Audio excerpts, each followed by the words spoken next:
Good morning. With us today, we have Mr. Jeff Butler of Atrium Legal Group. Uh, Mr. Butler's practice focuses on estate planning, probate, and elder law, and other things that people who are watching this show will be interested in.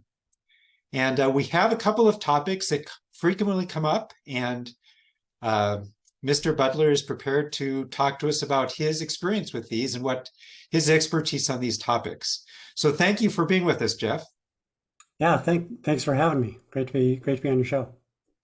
So, Jeff, I frequently talk to people. Sometimes people call into me and they discuss with me, should I be getting a will or a trust? They have discussions with family members about the pros and cons of each of those.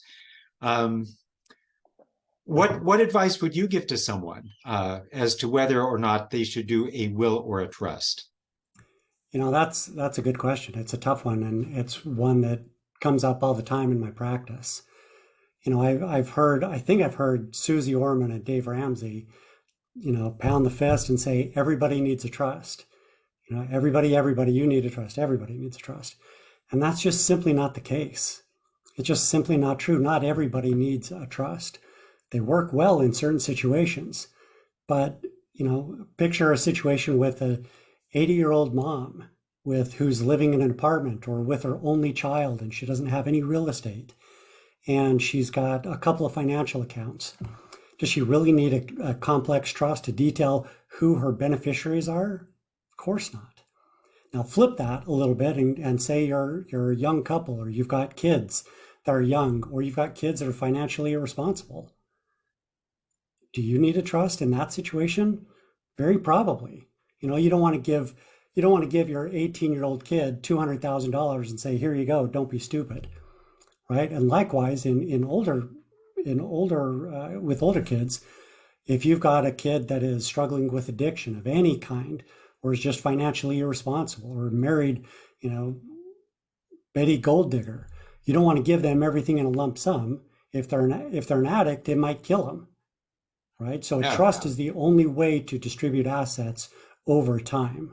Yeah. If they do a will, everything has to be distributed all at once. Okay, That's a very good point. Yeah, it's a done and it's a said and done, right? Right. Yeah. And I know of several situations ongoing now where that is a factor, where uh, there are children who have addiction problems, and what is going to be done about this? So And it's tough. The last thing I'd want you to do is go and talk to attorney Google, or an inexperienced attorney, an attorney that doesn't do this for a living, right? Because they might have a trust they saw and found online and think everybody can do it. But every situation is so unique. There's so many factors that go into every situation. A will is perfect for everybody. Let me say that. Everybody needs to have a will, but not everybody needs to have a trust. So a will might be perfect. A trust might be more beneficial, right? It might help things in the long way to make it smoother. And everybody talks about having a trust to avoid probate. Well, if a trust isn't set up correctly, guess what? you're doing probate. We're doing probate anyway, so it doesn't Right. really matter. The most important thing is the proper setup for your situation. If it's Yeah. cookie cutter, who knows? Right. Yeah. And there are ways you can go online. You can get like a template will people can download and say, I've got a will. Yep. Well, is that will applicable in the state of Connecticut? Is it applicable in Alabama? Does it work in Texas, where we are? Right. Yeah. So the hard thing with that is, with we're an online do-it-yourself society, but that always comes about in situations where we can fix it. Right? I can go online and do whatever, fill out my own paperwork. If there's a problem, well, I'm still around to fix it and try again. With the will, there's two problems with that. The most important problem is that you're not around to fix it when you find out there's a problem, and you can only fix it. Not, your kids can't fix Right. it. The other problem is wills and courts operate with the rule that it's either perfect or it's wrong. Wow. If Wow. it's not perfect, it's wrong. And So it can be there are exploited. problems. Yeah. Yeah. So Yeah. then the court is left to make their own decisions, make their own rulings. If you die without a will, intestate, right? This is off topic, but if you die without a will, the courts have to hire another attorney Hmm. to do an ad litem attorney to do research about who your heirs are. Well, there's a minimum, $600 fee for that in Texas. Right. I charge $500 to do a will. Well, doing a will saves you at least $100, right? Hmm. Plus all the time that the ad litem would take. So there's a lot that goes into it. There's a lot that goes into it. The answer to this question, I know, Jeff, is it depends, right?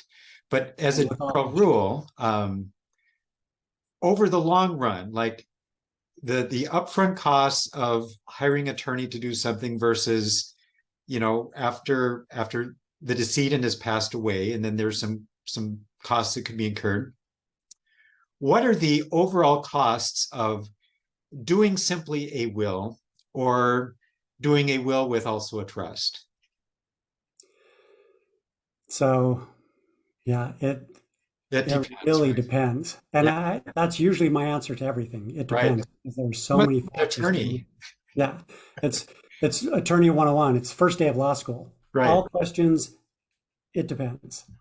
But the costs, and attorneys are expensive. We go through a lot of schooling. We have a lot of experience. Sure. We get that experience by going to court, screwing up, getting yelled at. Try. Yeah, We have a law practice, just like a medical practice. We're still learning. Everything changes. Laws change, right? Your situations change. Laws of other states change. So attorneys can be expensive, but far and away the more expensive way to go is to do nothing or to do the wrong thing. You mentioned the online will. There's online trusts.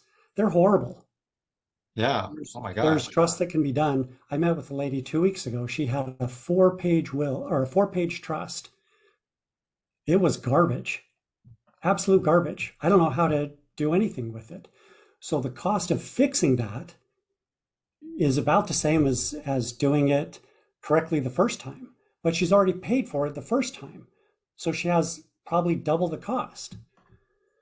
Doing Crazy, yeah. something with an attorney is going to be not the most inexpensive way to go initially, Yeah. but having it done correctly is going to be the least expensive way to ensure that your loved ones are left in good hands. Yeah. And so many of us die intestate. So many of us die without any provisions. I mean, it's guaranteed that all of us will at some point exit this thing called life. Correct. But I think as a society, we're not fully literate, or we're not confronting certain realities. We don't understand the ramifications of not having these things in place. I mean, even let alone the financial ramifications, what happens to family relationships if these things are not the things that we care about most? So um, Yeah, I'm grateful that you're sharing this information with us. absolutely. Absolutely. And You that's know, what I a, do. yeah, thank you. So a lot of people that I'm talking to also are in a situation where a family member is going to be dealing with Medicaid, with long-term Medicaid. Okay. This may be for assisted living. How does Medicaid factor into the settling of an estate? Is that something that you can address with us? Selling, yeah, there are a lot of factors that go into it, right? Yeah, So first the answer is it depends. right. With a lot of what I do is overcoming myths, right? Everybody's heard they've got their friend down the road, their uncle had to go through this, and maybe not their uncle, that their uncle's sister's cousin's neighbor's roommate. They had the big myth with Medicaid is that to qualify for Medicaid, the state comes in and takes the house, takes everything, all of the assets, and you have to be completely, essentially homeless. Or the flip side of it is that if you do qualify for Medicaid for long-term care, the state, immediately after your death, the state is going to come in, kick everybody out of the house, take all the belongings, and your heirs are going to be left with nothing. That's just simply not true. It's just not. There are two tests to qualify for Medicaid for long-term care, right? There's an income test and an asset-based test. If you meet those qualifications, then you qualify for Medicaid. Does that mean you have to sell your house? Not in Texas. In Texas, your home is an exempt asset for Medicaid qualification, so you don't need to sell your home. But people tell me that that's what they have to do all the time. The fact is, with a little bit of planning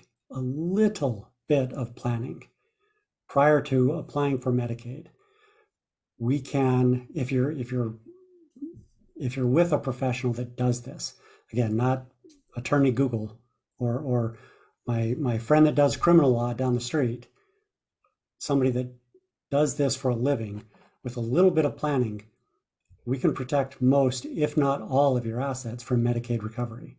The big thing about it is it's called Medicaid Estate Recovery Program.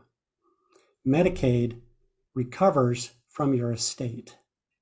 Well, with a little bit of planning, we can create a situation where there's no estate created at your death. Just a little bit of planning. Wow. The more time we have, the better, right? There's a 5-year look back rule in certain situations that we have to address. But every situation is unique, and the sooner the better. But somebody that knows what they're doing, an elder law attorney or an estate planning attorney, this is what we do. This is what we know. Well, that's awesome to know. And I think you're right. So I have talked, the myth you've just addressed, I've talked to social workers who have told me that this is the way things need to happen. And I have found that when I talk to professionals who actually know the law, that the story is different. And it is a state-by-state implementation as well. And so it's very valuable to know that you are in the state of Texas. Yes. As you're answering this, yeah. And, and like your hypothetical before, does an online will written in or signed in Texas, does that going to work in Connecticut? I don't know. The laws are different. Medicaid is a federal program that's administered by the state. So Texas Medicaid recovery rules are different than Connecticut, than anywhere else. They vary quite a bit. And to your point, it's not the social worker's fault. It's nobody's fault. It's complicated. It's convoluted.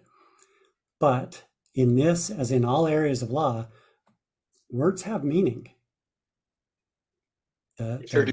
Yeah. Rules that are in place, they're not meant to be exploited. We're not finding a loophole. We're using the rules as they're intended. Right.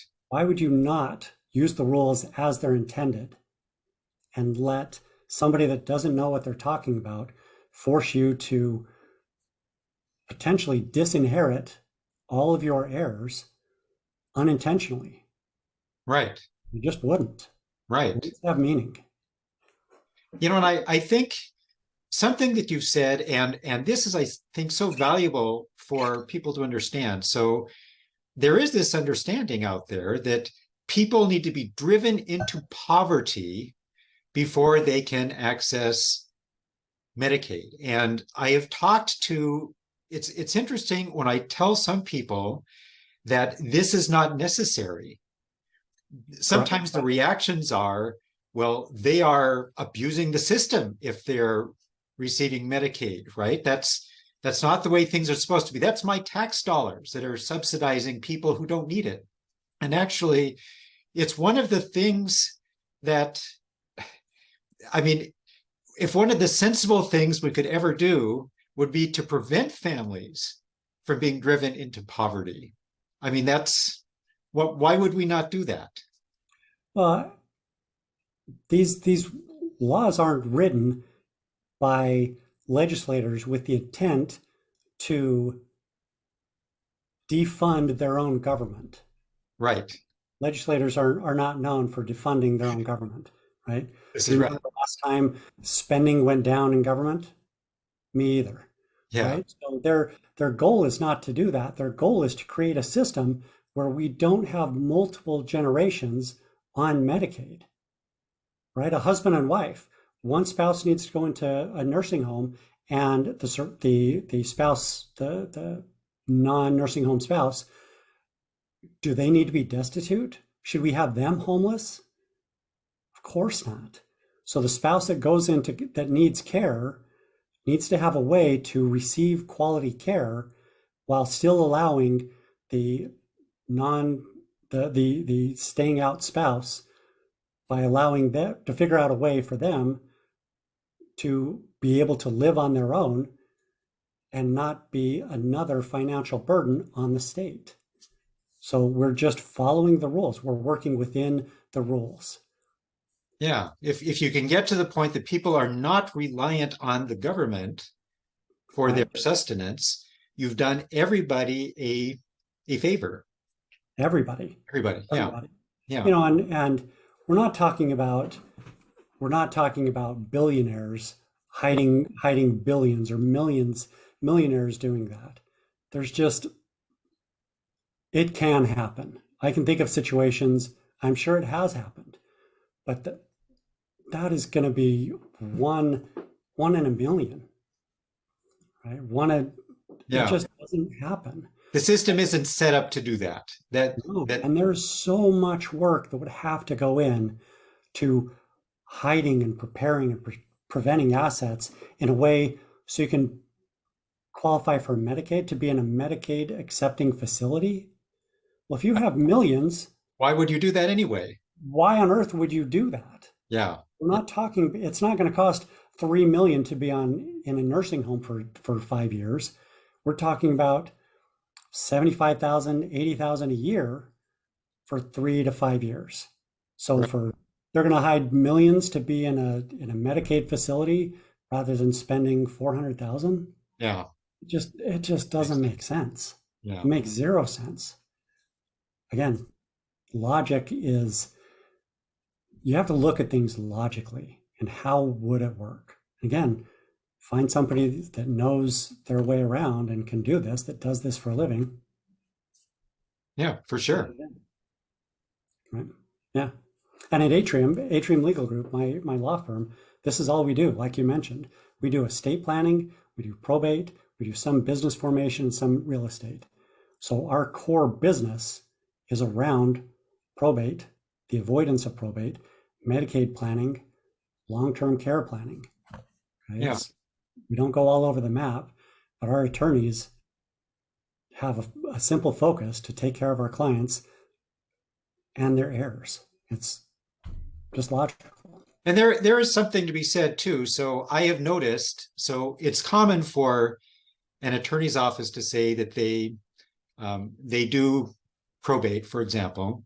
Mm-hmm. But if you look at all the filings in any county, the lion's share of all those filings are done by just a few law firms, by just a few law firms. And so, I mean, the actual work is being done by practices where this is actually their practice. This is what they do.